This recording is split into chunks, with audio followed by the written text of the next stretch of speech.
Hey, what's going on? Welcome to the channel. Today I'm not working on my car, but instead working on my buddy Carlos back there. His 2022 ZL1, the orange sun starburst or whatever he's calling it. And we're doing a Roto-Fab install. I believe he said dry filter with this. Is that what you said? Dry filter. Sure. And then I guess he's going to be spraying some kind of silky smooth lubricant on his car here, lubing it up for the ladies.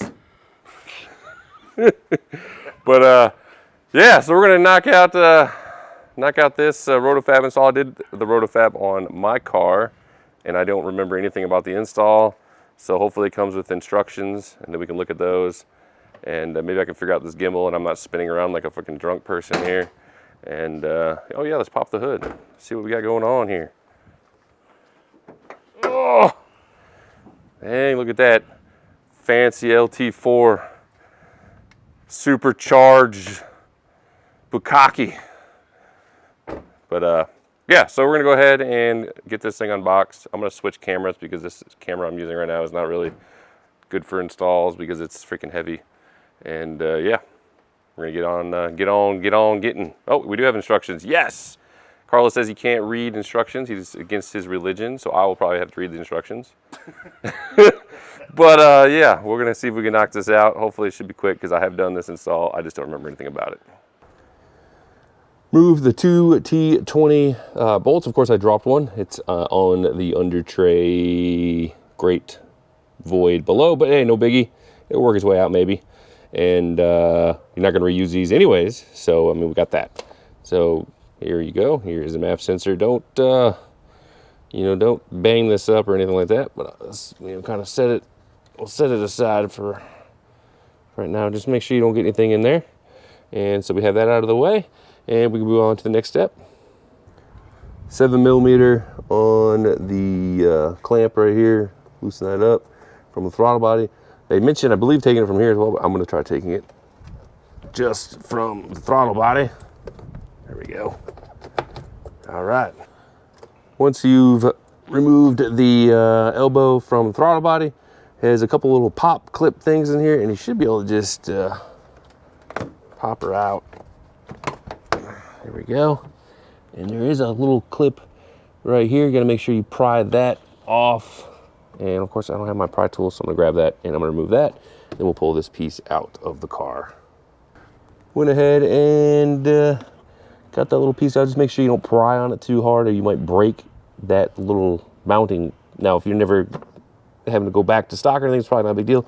But if you want to maintain your OEM parts, probably good not to break that. So we'll go ahead and pull that piece out. It should be unpopped for everything. But just in case there's something hooked to it and we break something, we can blame Carlos on that because it's his car. But yeah, go ahead and just set that, I guess, anywhere in front of the Explorer, whatever's cool. And then we have all this room for activities now. And yeah, so we're gonna go ahead and get this thing primed up for the Roto-Fab. You look right here, you notice just a bare metal hole. Down here, you see a rubber grommet. And right here, another bare hole. There are supposed to be 3 rubber grommets. And sometimes when you remove the OEM intake, it takes these grommets with them. So what you want to do is you want to remove it from the intake and then transplant them over. Here is the other grommet, and it just pops right off. And then you just bring it over and transplant it over. They want you to add this zip tie here to kind of pull these 2 sheathed lines right here a little bit closer to the AC line, I guess, to give a little bit more room. for everything. And so just go ahead and use the supplied zip tie for right here. And then they also give you another one for right here. They actually mention, I guess it was an older version of the car where they have almost like a protective sheath around these. These do not have that anymore. So keep that in mind, and they want you to leave a small distance between it. So I just ran it like this. It doesn't do much, but yeah, I'm not really sure what this is for. So I just follow the instructions. So go ahead and make sure you do this. We're going to remove two 10mm bolts, one right here, one right here, and they look like this right here. And we're replacing it with two of these flathead bolts right here. This is so we don't have any kind of impact on the weather stripping that's going to be right here for the intake. So you don't want these larger bolts kind of like punching into those. So that's why we're replacing with these nice flatheads.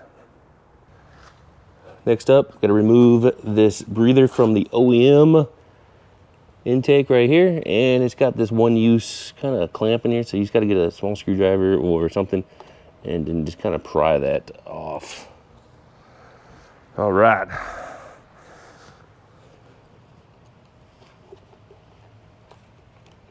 Come on. Come on, Leroy. You bum.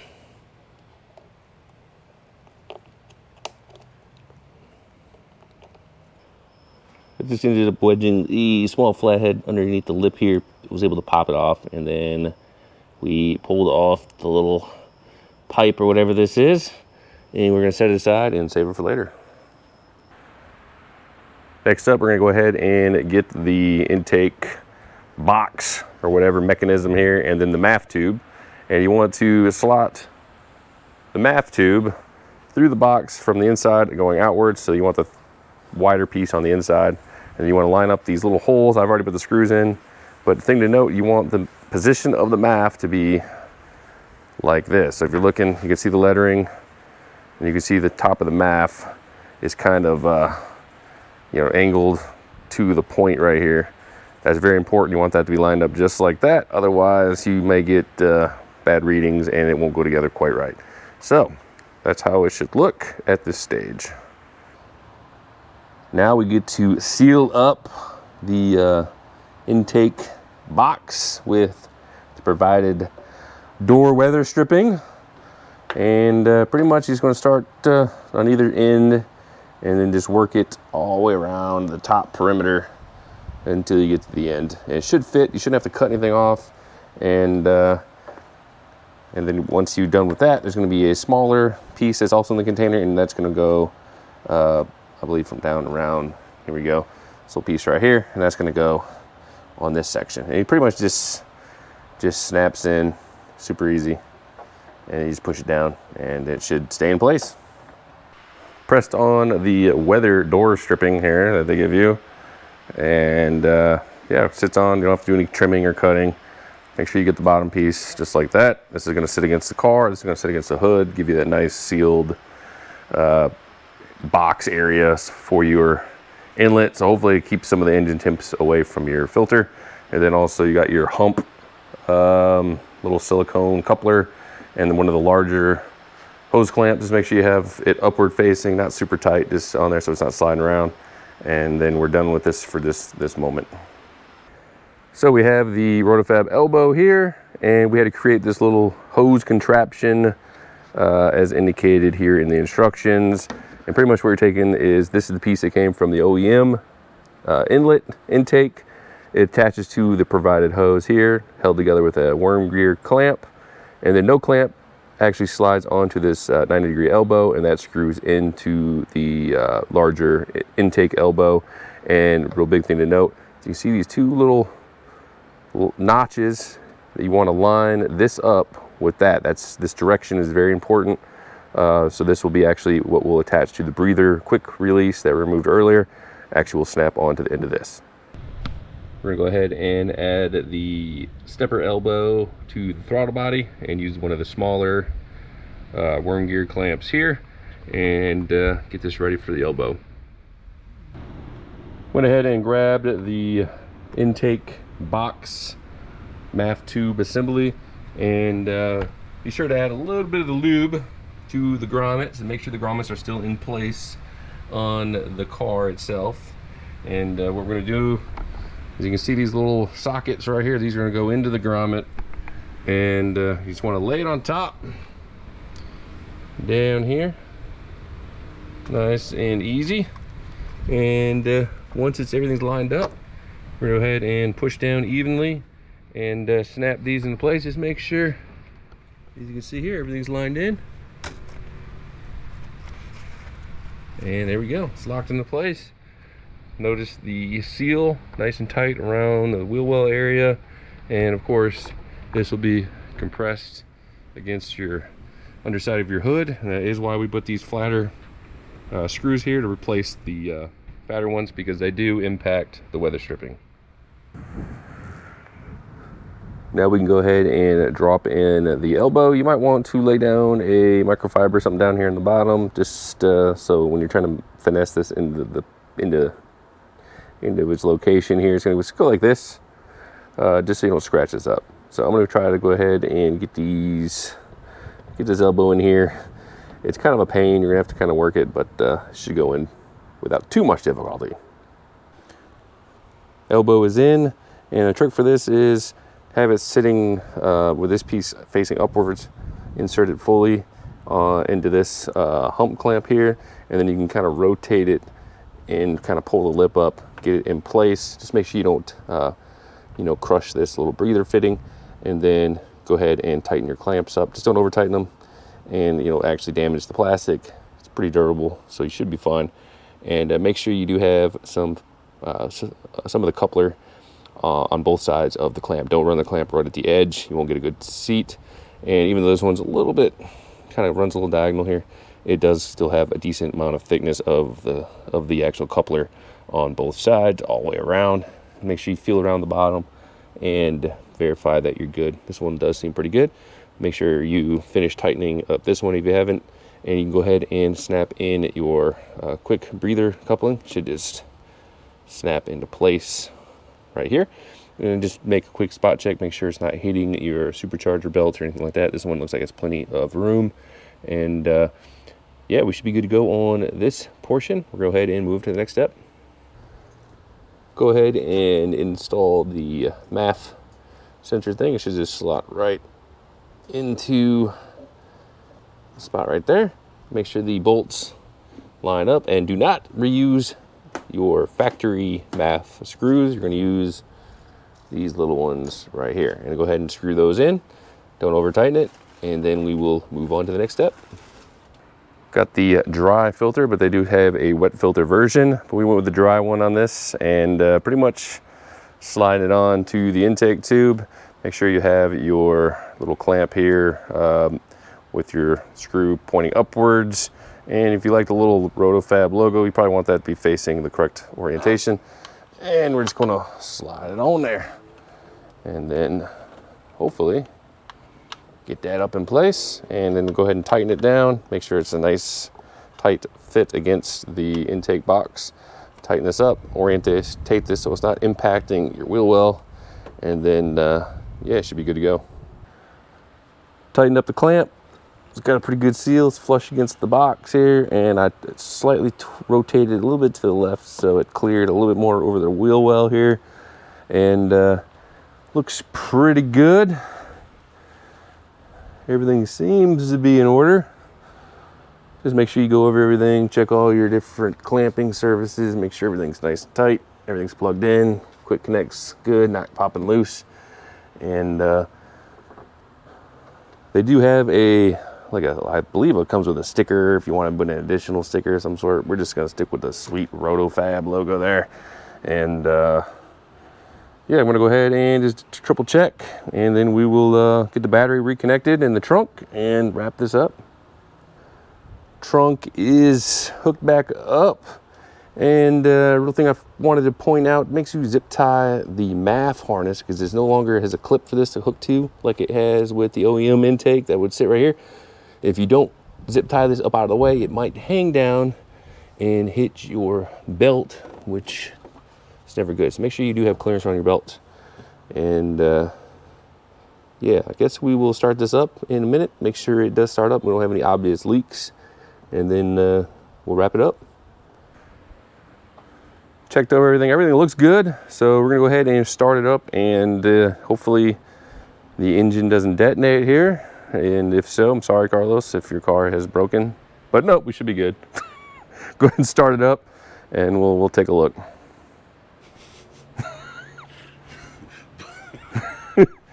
All right, yeah. You might actually have to physically use the key fob because the battery was disconnected. So sometimes it does act weird on the first startup. So you might need to prime it. He's gonna prime the pump. Get her going. Oh, give it some juice. Come on. There you go. Whoa, whoa.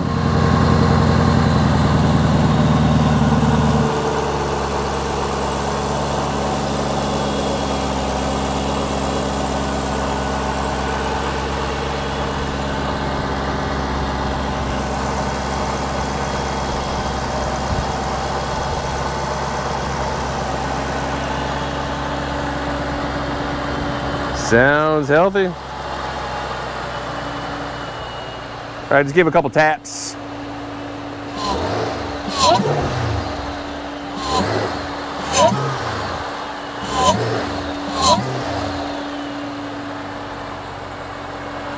Yeah. There we have it. We're all done. Oh wait, this is my car. Yeah, as you can see, the orange ZL1 is no more. Carlos has taken it home. And yeah, everything worked out pretty good. Overall, not too bad of an install. Actually, most of the time taken was actually trying to record everything, which triples the length of an install. So instructions are pretty good. And hopefully I hit every point in the video. If you had any questions, you know, feel free to comment, subscribe, you know, share the video if you're bored enough for all that. And stay tuned. I have a lot more videos coming for my car and Carlos's ZL1. He lives in my neighborhood, so it makes things pretty convenient working on the cars and going to car events and whatnot. I still have the full suspension shindig that I need to do, which is all the BMR components. I'm thinking I'm doing that next. And then once I get that done, get the alignment redone, then I can step back and start knocking out more carbon fiber. As mentioned in my other videos, if you've seen them, I got this carbon fiber side skirts from True Fiber. Anderson composite rear diffuser. I've heard the fitment on that is not great, so I'll be kind of dreading that. I have, I'm actually doing the LED Diode Dynamics reverse brake lights while I have the diffuser and the rear bumper removed. I'm gonna have video on that. Already have Anderson composite trunk. And then up in the front, I'm doing a full 1LE carbon fiber conversion. That's going to be an Anderson composite 1LE lip. I'm swapping the lower and upper grill with the OEM 1LE grills. So not the carbon fiber grill. I'm just worried that would get banged up and just kind of expensive to replace. Mine's already a little bit being banged up. You can't really put paint protective film on it, so that's why I'm just doing the satin OEM version of that. And I will be doing True Fiber, the inlets, the fog light bezels here. So I'm gonna lose my fog lights when I go with the 1LE style inlets, carbon fiber, and then I'm doing the True Fiber carbon fiber canards. I have all these parts on hand, just haven't had time to knock out the install. So stay tuned if you were interested in any of those videos. Check out all my other videos. And I have a good number of videos. ZL1, Exploder, can kind of see it. I got my NV3500. I got El Camino I'm gonna be rebuilding here somewhat soon. My wife's Mustang back here.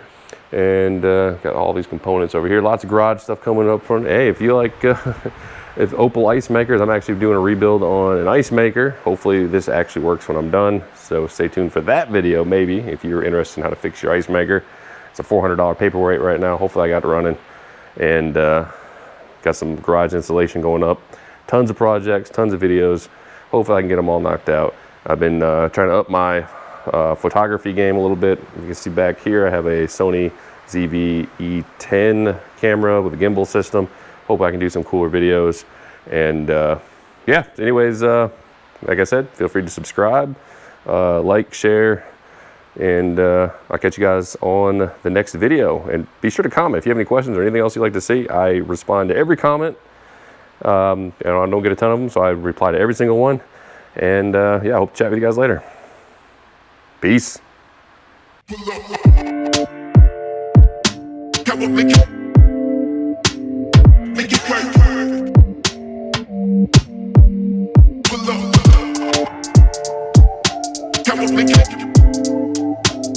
Make it work.